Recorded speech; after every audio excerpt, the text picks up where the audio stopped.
There is a lot of new information to cover for the upcoming Attack on Titan 2 Final Battle game. There were 2 interviews today with the producer Hideo Susuki where he answered a lot of our questions, like if there's gonna be Attack on Titan 3, or what is the new mode about, or also the question that everyone asks, what happened to our creator character. So he answered basically all of them, so I will be going and covering them as I go through the video.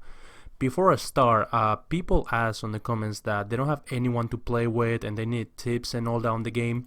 So I have a Discord, which is my name, LuentrixGames, where there's players like Xbox, PS4, Switch, and even Steam. So we'll help out each other, and if you got any questions and all that, people are always happy to answer them. Not only I know about the game, but a lot of people here are knowledgeable. So I'll leave the link in the description below. I also have a Twitter, which I never really used in the past, but I just started using it more. So you can just follow me here. It's the same thing. The same name of my channel is Twitter, and I will be posting news about the game and other games. So let's jump into the interview.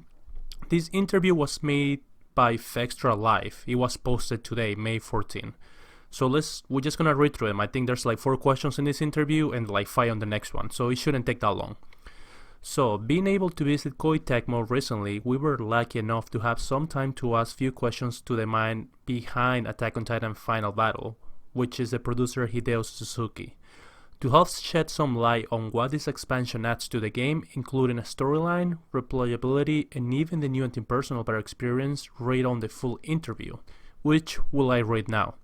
So they ask, how does Attack on Titan 2 Final Battle help to extend of the story as there are different branching narratives, and how does it expand on parts the anime doesn't cover? So Hideo answered, in terms of storytelling, this time around we decided to tell a story from 3 different perspectives. Well, simply because personally I felt that if we followed the anime and told the same story, it would be uninteresting for them. For people who play it, that's why this time we have a Scout Regiment, the 104 Cadets, and the Warriors to depict the story a little differently.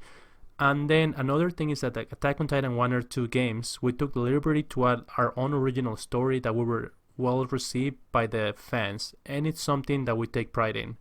Naturally, we did it to kind of fill the gaps to tell some of the behind of the scenes stories in the episode mode. Okay, next question.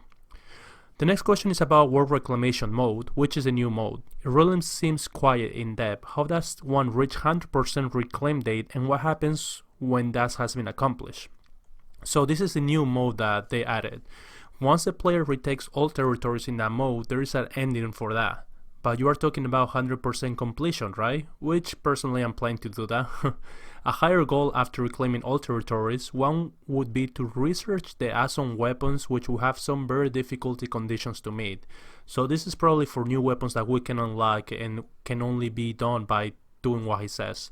Secondly, there are character interactions which amount to the close to 100 for people to be able to complete. Jesus, 100 people, I cannot just imagine that.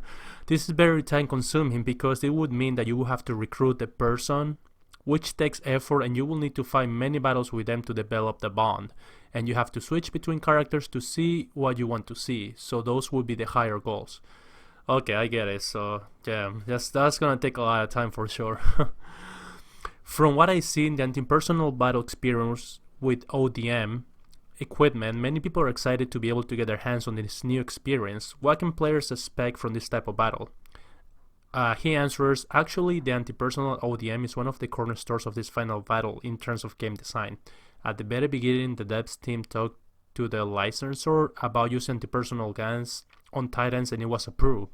The reason for making such a request is because they felt players in Attack on Titan 1 and 2 are more than familiar with the blades. By now, they probably crave more, which is true because we want to try new things.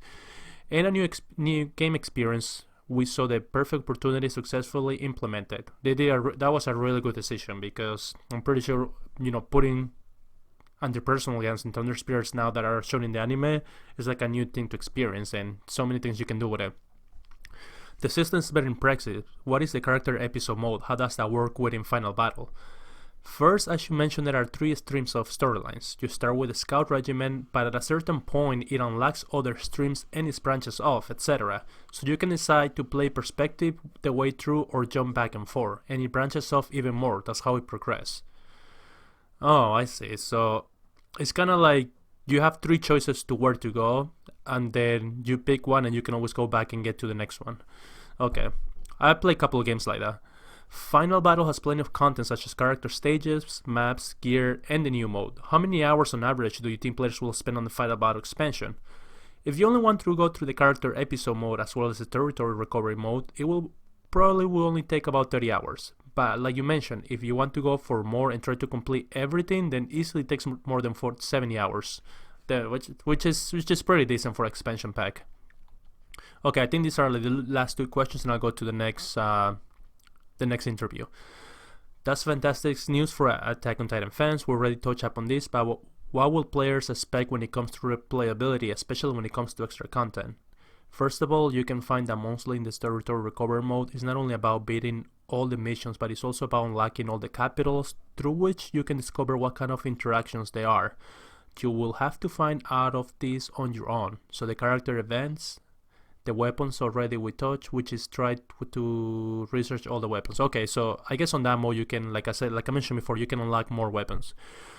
The one last thing that we were very conscious about is the base game. The character's abilities, the character's skills were kind of preset. For example, there is a cap to the physical prowess. The players really voiced that they really wanted to develop characters and have their favorite character be omnipotent, so we expanded, adjusted that. Players will be able to level up characters the way they want, so that's another side to replayability. Develop your own character. So that talks about our own character, I guess. But the next interview answers that.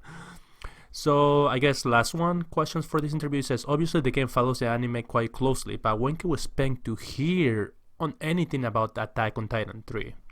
So he answers, well, first of all, obviously there are no talks of Attack on Titan 3, as we're not done with Final Battle just yet, but if there were to be Attack on Titan 3, it would be something quite different, not just following the stories, but to provide a new game experience, just like I said with the guns.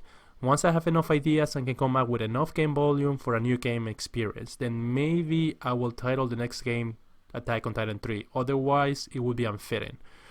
Damn, so we can expect it. Okay, I need to contact the producer. I can have so many good ideas, and other people in the Discord does too.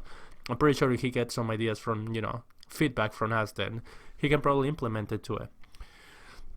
So as we know, it's going to release on July 5th in the US for Xbox, PS4, Switch, and PC, and July 4 in Japan. So now let's go to the next interview. So this was done by Dual Shockers. Sario Lopez, he's the one that did the interview with him. So let's just jump into the questions. And the question that everyone is most probably excited for is this one.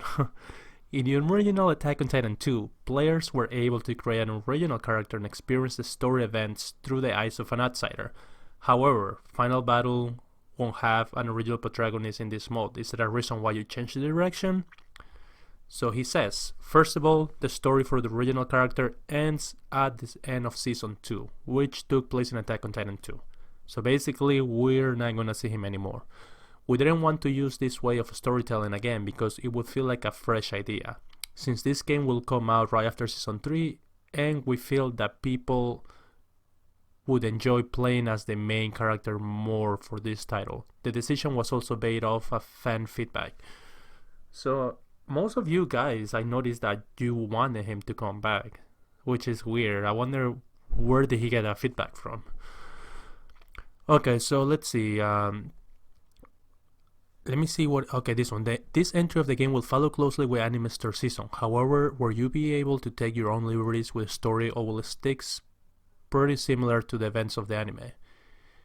It's been a tradition to our own original stories, and we're proud to hear that they have been well received by fans and license holders. In terms of canon and scenario of Season 3, obviously we cannot change the flow of what happens, but our approach was to fill in the gaps, such as with things that might happen off screen or another for the part of the map that the anime didn't show, sort of behind the scenes. So here's about, I think he talks here about territory mode. I mean, let's see, is it the same thing? Territory mode recovery is an interesting new mode that allows players to play as a handful of characters, including original character, to clear up some confusion that this mode includes tower defense elements in it, and what was the inspiration for this mode. Well, there is no tower defense features in this mode. In terms of inspiration, this was something that we wanted to do since the beginning of the series. We decided to hold off because, and implicated now because there are just so many characters in the series. Some of you who die off pretty early on in the series. These characters all have certain fans, so we wanted to bring all these characters to one stage and fight towards one common goal. Pretty smart. My smart idea that you didn't release that. That's pretty good. Will there be an additional features for PS4 Pro or Xbox One X that those owners can look forward to? There will be 4K support for title, but not HDR support. Attack on Titan 2 had plenty of extra DLC costumes available for players, so I'll just come out and say it. Will we be ever getting a bathing suit DLC? Bathing suit? Who the hell asked for that? So the quick answer is that this series is under license. Yes, we are aware that there are some voices out there that would enjoy this added content, and I wouldn't be opposed to it. Yeah, so swimming suit Mikasa, I guess. No idea. However, the world of Attack on Titan is rather serious, and the license holders have requested that the integrity of the IP isn't hurt by such a DLC. To their point, we understand completely. I see. So they don't want those outfits that shows the skin and all that to damage the Attack on Titan reputation, but I mean, we have the clown gene, we have some other outfits that they might look at it like doesn't hurt the reputation. I have no idea. I mean, hopefully they can bring more, if anything, just something simple. Hopefully what we get at the beginning is not just it. So let's see. Attack on Titan 2 Final Battle is scheduled to release alongside the coming season premiere of the anime. Was this hard of the developers to meet the deadline, or was this something that the team has been working for a while? They started planning for this project when they heard from the licensor about Season 3 anime project, but we didn't know when they were planning to release the anime. At that time, we were mostly focused on the game content and not the timing. At some point during the development, we found out that the anime release timing considered an internal schedule. Under these circumstances, we decided to reinforce each other's product and make a big buzz for the coming season.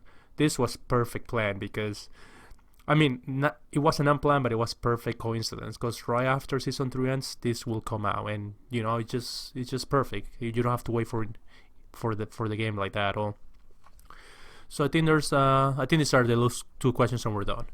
Omega Force seems to have their hands in a handful of projects right now. Do you have a dream license that you think Omega Force could potentially create an awesome game for? To be clear, we're extremely grateful to work with our license holders on the titles that we have to put out. On a personal level, if I have the chance, I would love to work on Dragon Ball IP. Oh man, I don't know if you guys know the game, you know, Warriors Orochi or Dynasty Warriors. Just imagine having a Dragon Ball Warriors. Jesus Christ, I would have like so much fun just like destroying like so many characters at once. Crazy. Hopefully it happens. So last question, is there anything you would like to tell fans, which is us, awaiting Attack on Titan 2 Final Battle? So he says, Attack on Titan 2 Final Battle covers the anime story from Season 1 to Season 3. I would like to invite all the fans back to play through the new Season 3 content. Also, for the fans who have heard about Attack on Titan but don't know much about the series, this is perfect entry point for the IP. I hope you enjoy it. Okay, so those two interviews gave us a lot of answers that we had in mind. I even had in mind too, but like I said, probably the three biggest ones were, well, the first one was our own character, so he won't be returned to the story. Probably a lot of people might be disappointed by this, but personally I'm fine. I mean, it was a nice concept, but I guess they just want to go back to the roots of Season 1, which we used the actual characters through story mode. For Attack on Titan Season 3, hopefully happens. If it does, I would say maybe releases, not next year, but in 2 years. It's too soon for that. Because the first game came out in 2016, the second game came out in 2018. So if they do a whole new game, I would say 2021 at least. So yeah, let's see now. We just gotta wait for the game to come out, which is in a couple of months, like 2 more months at least. Hopefully this was helpful, and don't forget to check the Discord if you need help, and follow me on Twitter if you wanna see more info and all that. See ya. I know my heart is a ghost town.